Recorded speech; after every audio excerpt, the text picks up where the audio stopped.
Reid Duke playing Jund. And, you know, Reid's been pretty under the radar this weekend, but just might sneak his way into the top 8. Yeah, he got into day 2 at 7-2. Has been 4-1 so far today. Definitely still has a shot.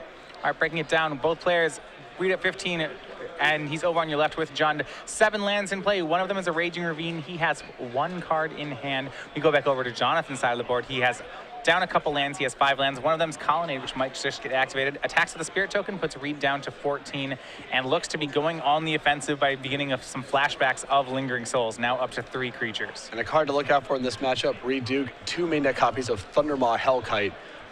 A pretty powerful card in general, but certainly against Lingering Souls. You almost felt like when they printed the card that they were thinking of Lingering Souls. They admitted as much.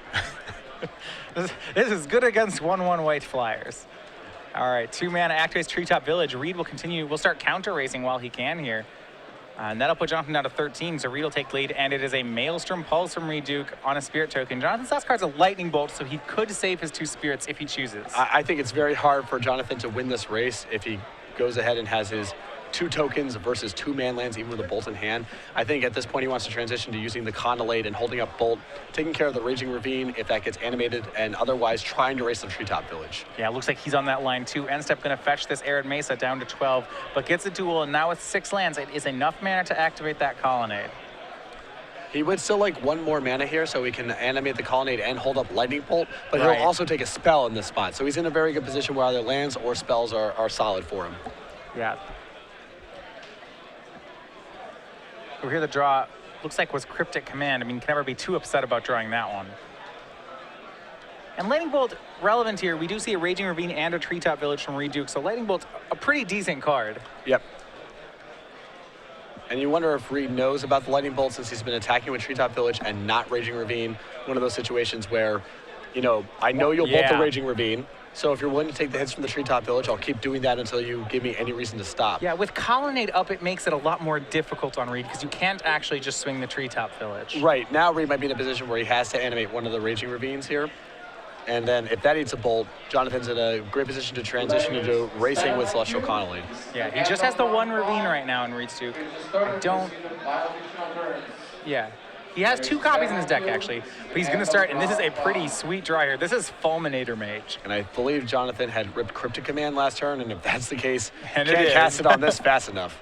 Well, he's going to cast on this, but the question is whether he draws or whether he bounces Raging Ravine, because if he doesn't bounce Ravine, Reid gets to attack it, and then it's outside of Lightning Bolt range. Well, you still get an opportunity to respond with the trigger.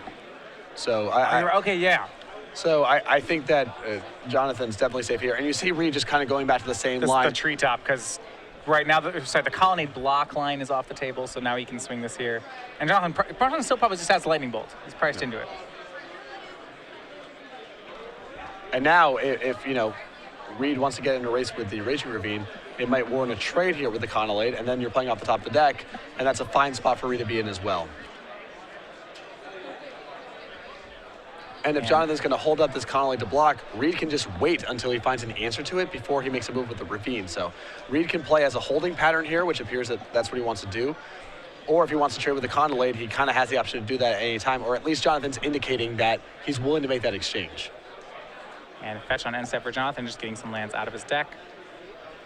And once Jonathan finds a removal spell too, he can initiate the offensive. He can swing with the Celestial Colonnade and get a pretty quick clock onto Reid.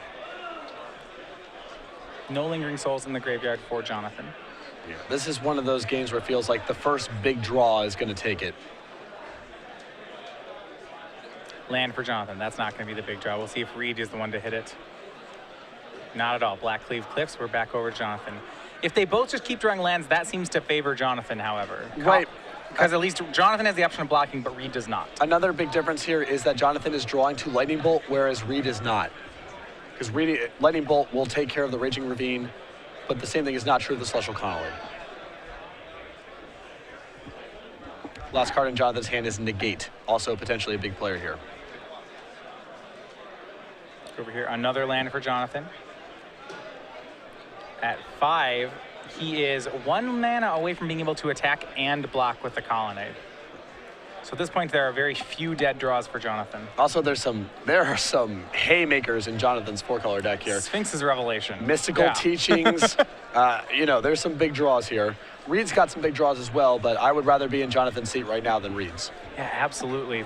Blood Crypt into play for Jonathan. That's land number 9. I suppose that it's 2 more lands he needs for the Colonnade to work. But he did draw Lightning Bolt this turn, and that's going to be enough.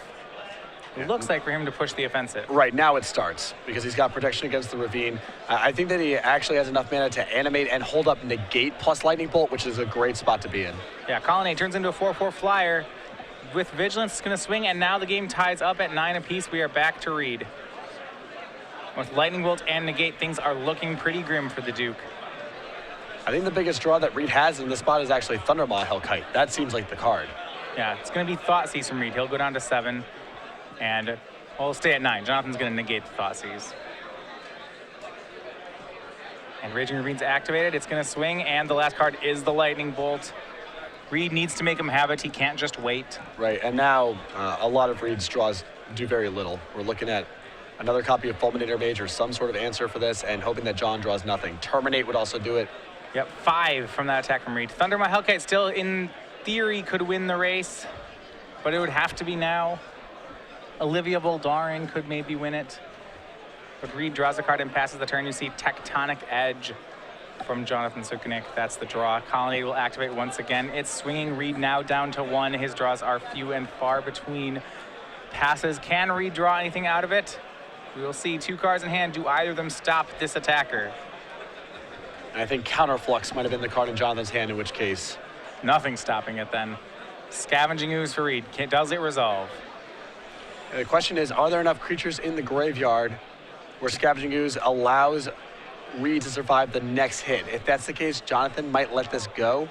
I'm actually happy to Counterflux here because Reid most certainly drew the Scavenging Ooze. He didn't have anything to answer the Colonnade last turn. Last cards in hands, probably a land or something else that doesn't answer it. Just go for it. There's attack Celestial Colonnade, deals the final points of damage, and is Jonathan Sukenik with the win, pushing himself into the top 8 over Reid Duke. Well, we shall see. We will see, yeah. It looks likely, but it's at this point where the players do need to make sure that the breakers get their way. Yeah, great run for both of those players. Congratulations to Jonathan Sukenik, who now has to cross his fingers and just hope that the tiebreakers break.